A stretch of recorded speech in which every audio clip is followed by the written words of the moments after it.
Dear students, कैसे हैं आप लोग। तो आज हम बात करने जा रहे हैं बोर्ड एग्ज़ाम में हम लोगों को क्या क्या करना होगा, किस तरीके से बोर्ड एग्ज़ाम देने होंगे।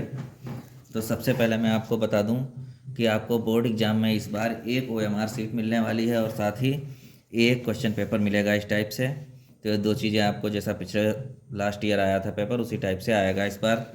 तो सबसे पहले जो काम आपको करना है वो ये करना है कि आपको सबसे पहले अपना क्वेश्चन पेपर के ऊपर जो इंस्ट्रक्शन ये लिखे हुए होते हैं, निर्देश, ये सभी निर्देश बहुत ध्यान से पढ़ने हैं। तो ये देखिए, पिछले साल का पेपर मेरे पास है। तो इसमें पहला निर्देश दिया हुआ है। सबसे पहले लिखा है, प्रारंभ के 15 मिनट परीक्षार्थियों को प्रश्न पत्र पढ़ने के लिए निर्धारित हैं। तो शुरू के 15 मिनट में आपको कॉपी पे कुछ भी लिखना नहीं है। आपको सबसे पहले पेपर ले लेना है अपना और पेपर को ध्यान से पढ़ना है। इसके निर्देश देख लेने हैं। पहला निर्देश दिया हुआ है, सभी प्रश्न अनिवार्य हैं। तो इस पेपर में जितने भी प्रश्न आए हुए हैं सभी अनिवार्य होंगे, केवल उनको छोड़कर जिनके बीच में अंदर अथवा लगा हुआ होगा या ये लिखा हुआ हो अलग खंड के आगे कि इससे कोई 5 प्रश्न करो या 4 करो, तो उससे तो उतने ही करने होंगे। और दूसरा निर्देश देख लीजिए, इस प्रश्न पत्र के अंदर आ और बा दो खंड हैं। तो यहाँ पर आपको 2 खंड मिलेंगे प्रश्न पत्र में। और आगे लिखा हुआ है, खंड आ में 1 अंक के 20 बहुविकल्पीय प्रश्न हैं। खंड आ में 20 बहुविकल्पीय प्रश्न होंगे जिनके उत्तर OMR उत्तर पत्रक पर देने हैं। अर्थात शुरू के 20 क्वेश्चन जो आपके होंगे ऑब्जेक्टिव टाइप वाले, बहुविकल्पीय वाले, वो OMR सीट पर ही सॉल्व करने हैं।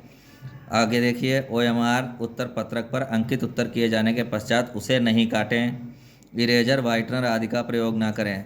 एक चीज़ ध्यान रखिए, बहुत ही सख्ती से ये चीज़ मना की गई है कि आप लोग इरेजर, वाइटनर या ब्लेड वगैरह से जो खुरस देते हैं ये OMR सीट को, ये गलती बिल्कुल नहीं करनी है, नहीं तो आपकी ये OMR सीट चेक नहीं की जाएगी।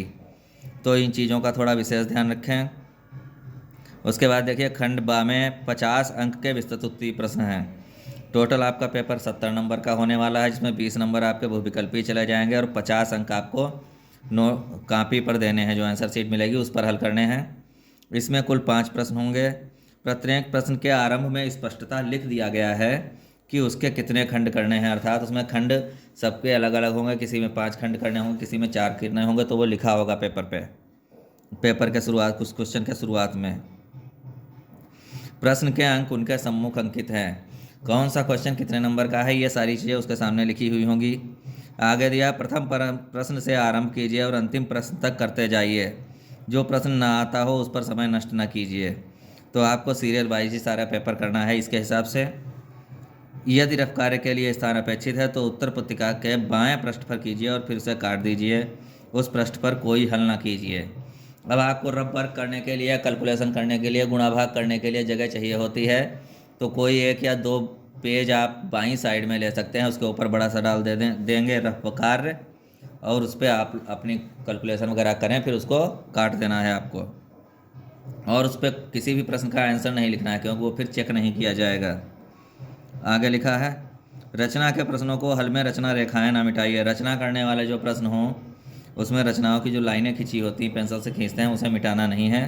रचना के पद संक्षेप में अवश्य लिखिए। यदि पूछा गया हो तो, अगर पूछा गया हो तो लिखना है। जिन प्रश्नों के हल में चित्र खींचना आवश्यक है उनमें स्वच्छ एवं सुंदर चित्र अवश्य खींचिए। बिना चित्र के ऐसे हल अपूर्ण और अशुद्ध माने जाएंगे। अर्थात जो चित्र खींचने वाले आते हैं उनमें चित्र जरूर आपको खींचना है। जैसे आपका वो आ जाता है वृत्तों से संबंधित क्षेत्रफल या पृष्ठीय आयतन क्षेत्रफल एवं घनत्व, या आ जाता है त्रिकोणमिति का कोई, तो उसमें जो भी चित्र आप बन सकते हैं वो आप ज़रूर बनाएं। इन चीज़ों का विशेष आपको ध्यान रखना है। अब इसके लिए सबसे पहले आप पेपर स्टार्ट करने से पहले आप एक पहला जो हमारा कॉपी पे पहला पेज होगा, वो पहला पेज कुछ मैं बता देता हूँ किस टाइप का होगा कॉपी पे बता के। तो देखिए, पहले पेज में आपका ऐसा होगा कि यहाँ पर आपको कुछ ना कुछ उस पर, उसके ऊपर जो इंस्ट्रक्शन लिखे हुए होंगे वो करने होंगे। जैसा कॉपी आपको मिलेगी तो उसके ऊपर पहले तो यहाँ पर लिखा होगा अनुक्रमांक, रोल नंबर, इसमें आपको रोल नंबर डालना है। अंकों में लिखा होगा और उसके नीचे लिखा होगा शब्दों में। तो रोल नंबर आपको अंकों में और शब्दों में, दोनों भाषाओं में लिखना है। अंकों में जैसे मान लीजिए आपका रोल नंबर है 1 2 0 3 5 6 7 8 9, ऐसा रोल नंबर है। तो इसको अंकों में लिख दिया। शब्दों में कैसे लिखेंगे, इकाई, दहाई, सैकड़ा, हजार, 10,000, लाख, 10 लाख, करोड़, 10 करोड़। तो यहाँ पर आप लिखेंगे 10 करोड़। और उसके बाद कितना लाख ये बनेगा? 3,48,079। तो ऐसे आपको शब्दों में अपना अनुक्रमांक लिख देना है। इसके बाद आपका कॉलम आएगा विषय का। विषय आपको डाल देना है। विषय मान लीजिए आपका पहला पेपर हिंदी का है तो उसमें हिंदी डाल देंगे। आगे इधर आ जाएगा प्रश्न पत्र। तो प्रश्न पत्र को आप खाली छोड़ दीजिए, या तो इसमें लिख दीजिए केवल प्रश्न पत्र, क्योंकि कक्षा 10 वालों के सिंगल पेपर ही सारे होते हैं, तो उसमें वो लोग केवल प्रश्न पत्र लिख सकते हैं। इसके बाद आपको क्या करना है? इसके बाद आपको जाना है और आपको यहाँ पर देखिए, चलिए इसके बारे में मैं भी बताता हूँ आपको।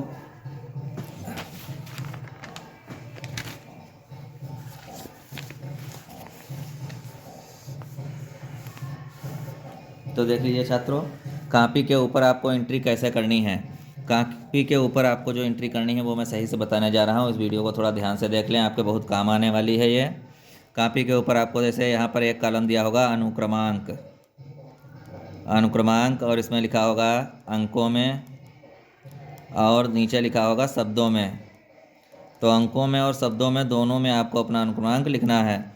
अंकों में मान लीजिए आपका अनुक्रमांक है 1 2 3 4 6 8 2 3 4 5, ऐसे कुछ भी आपका रोल नंबर है तो आपने लिख दिया है। इसको शब्दों में भी लिख लेंगे हम।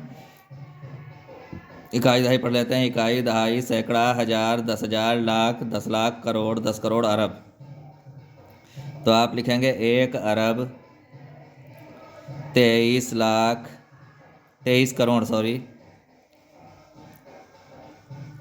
23 करोड़। और इसके बाद आता है 23 करोड़ के बाद कितना आ जाएगा? 46 लाख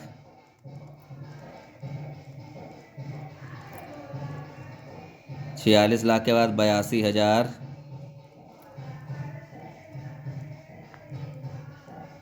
82,000 के बाद आएगा 345।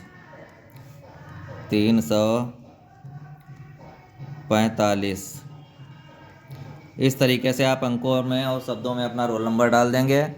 इसके बाद आपको यहाँ पर आ जाएगा विषय। जिस विषय का पेपर है, मान लीजिए आपका पेपर गणित का है तो आप यहाँ पर डाल देंगे गणित। आगे लिखा होगा प्रश्न पत्र। तो प्रश्न पत्र में आपको लिखना है केवल प्रश्न पत्र, क्योंकि एक ही पेपर आपका हो रहा है, तो आपको यहाँ पर केवल प्रश्न पत्र ही डालना है। इसके बाद आएगा परीक्षा का दिन तथा दिनांक। ये अलग अलग भी लिखा हो सकता है, दिन और दिनांक, और एक में भी लिखा हुआ हो सकता है। तो परीक्षा का दिन आप डाल देंगे। तो यहाँ पर आपको परीक्षा का दिन लिख देना है। मान लीजिए आपका दिन शुक्रवार है तो यहाँ पर आप डाल देंगे शुक्रवार, और तारीख अगर 16 फरवरी है तो यहाँ पर डाल देंगे 16/02/2024। ऐसे परीक्षा का दिन और दिनांक आपको डाल देना है। इसके बाद आ जाता है परीक्षा केंद्र का नाम।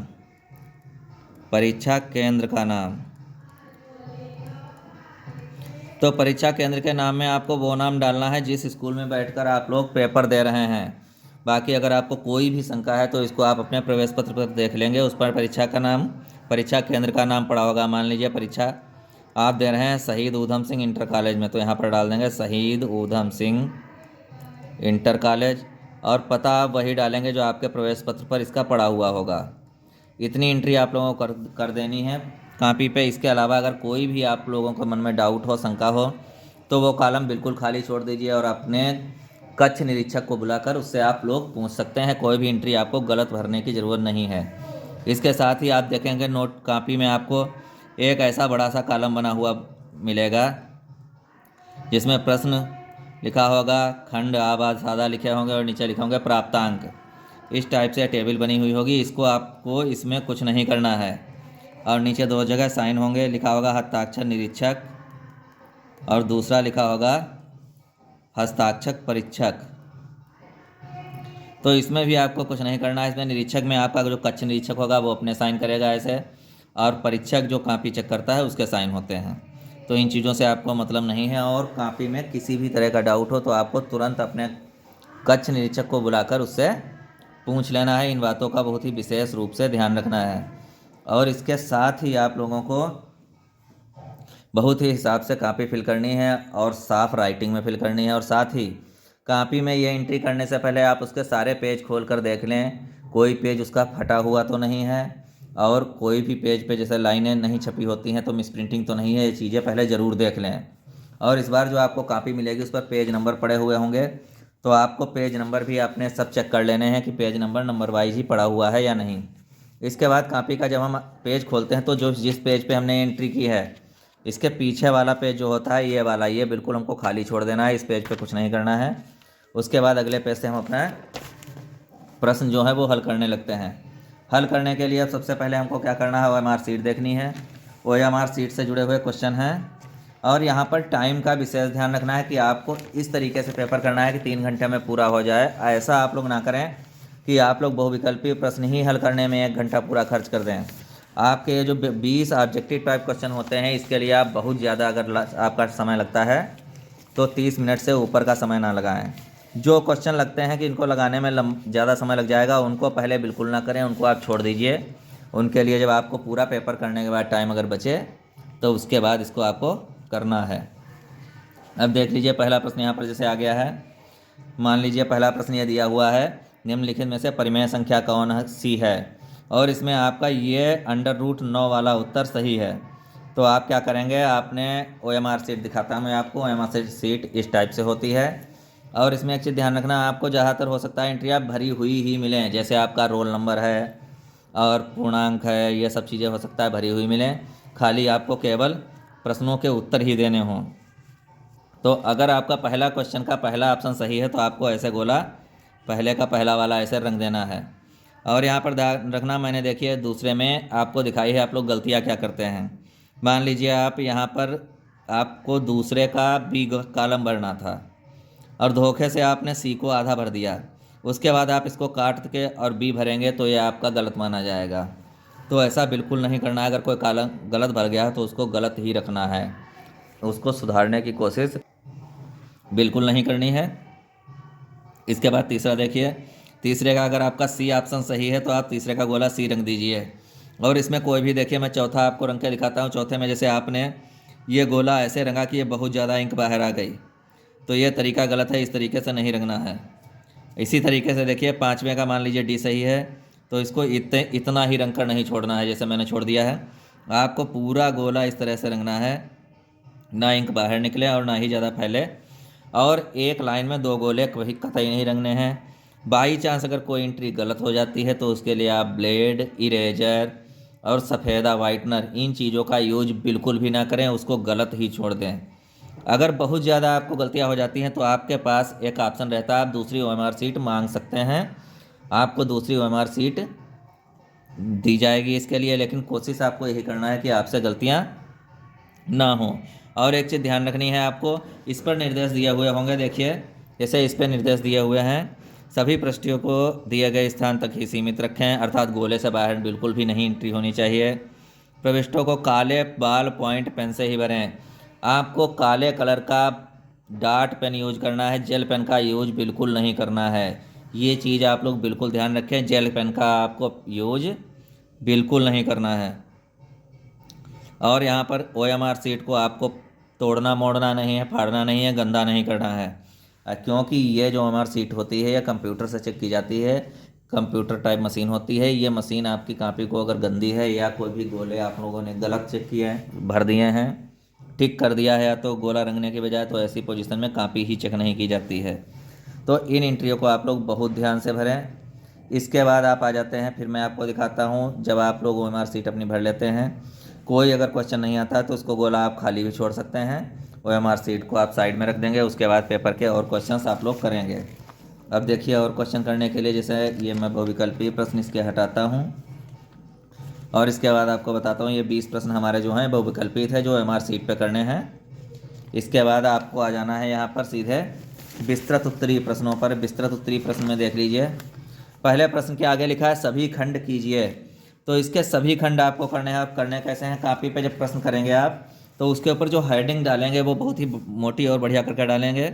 यहाँ पर आप मान लीजिए पहला प्रश्न करने जा रहे हैं 1 का, तो यहाँ पर डाल देंगे प्रश्न संख्या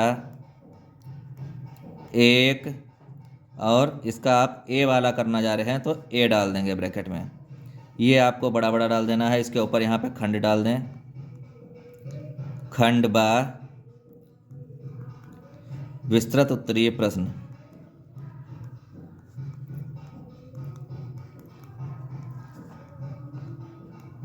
इसके लिए अगर थोड़ा मोटा चलने वाला पेन होगा आपका तो ज़्यादा अच्छा रहेगा। ऐसे आप लोग डाल देंगे। इसके बाद आप लोग हल करेंगे पहला प्रश्न। अब हल करने के लिए जो काटा पीटी गुणा भाग करनी है वो आपको रफ पेज बना लेंगे। जैसे मान लीजिए मैंने यहाँ पर ये वाला पेज रफ बनाया हुआ है, तो इसके ऊपर आपको बड़ा बड़ा ऐसे लिख देना है रफ कार्य। कोई भी क्वेश्चन की गुणा भाग करनी है तो इस पर कर लीजिए। जैसे मान लीजिए ये क्वेश्चन था 4x² - 6x + 5 = 0। अब आपके मन में यह आ रहा है कि लगाने पर कहीं इसमें गलती हो सकती है, तो इस प्रश्न को पूरा ही आप पेज पर हल कर सकते हैं। यहाँ पर a बराबर मैंने लिख लिया है 4, b बराबर लिख लिया -6 और c बराबर लिख लिया 5। अब जैसे विविक्त कर का सूत्र होता है b² - 4ac, तो यहाँ पर हम लगा लेंगे b² - 6 का स्क्वायर -4 गुणे a हो गया 4 गुणे c हो गया 5। ये 36 आ जाएगा, -4 × 16 = 5 80 आ जाएगा। इसको घटाएंगे तो यहाँ पर 44 आ जाएगा आंसर। अब इस क्वेश्चन को आप यहाँ पर फेयर कापी पर इधर फेयर पेज पे कर सकते हैं। इसके बाद अब देखिए अगला क्वेश्चन करने की आती है। कुछ लोग पूछते हैं सर नया क्वेश्चन क्या नया पेज से ही करना है? अगर आपका आधा पेज या उससे 1-2 लाइन कम बचती है, मतलब भर का स्पेस बच रहा है कि दूसरा क्वेश्चन इस पर हल हो सकता है, तो आपको नया क्वेश्चन नए पेज पर नहीं करना है। और अगर आपका ये 1 ही 2 लाइनें नीचे बचती हैं तो उसको आप छोड़कर नया क्वेश्चन नए पेज पर करें। इस तरीके से पूरी आपको कॉपी करनी है। और यहाँ पर टाइम का बहुत विशेष ध्यान रखना है। हर क्वेश्चन का आप देख लीजिए। यहाँ पर मैं आपको दिखाता हूँ। जैसे आपका पेपर है, अब यहाँ पर आपके सबसे पीछे पहुँच जाते हैं। सबसे बड़े 6-6 नंबर वाले आपको कितने क्वेश्चन करने हैं देख लीजिए। 5 प्रश्न आपके ऐसे हैं जो 6-6 नंबर वाले हैं। इन 5 प्रश्नों को आपको करना है। 6 नंबर में आते हैं तो 5 × 30 नंबर का ये पूरा पोर्शन है। इस पोर्शन को करते समय आपको टाइम का इसमें भी ध्यान रखना है। अब एक क्वेश्चन पे अगर आप 15 मिनट खर्च करते हैं तो 15 × 6 = 90, आपका 1.5 घंटा इस सेक्शन में लग जाएगा। तो अगर 1.5 घंटा आप इधर खर्च कर देते हैं और आधा घंटा OMR सीट पे खर्च कर देते हैं तो आपके 2 घंटे चले जाएंगे। अब आपके पास केवल 1 घंटा बचेगा। 1 घंटे में ही आपको 2 के प्रश्न निपटाने होंगे और 1 के निपटाने होंगे।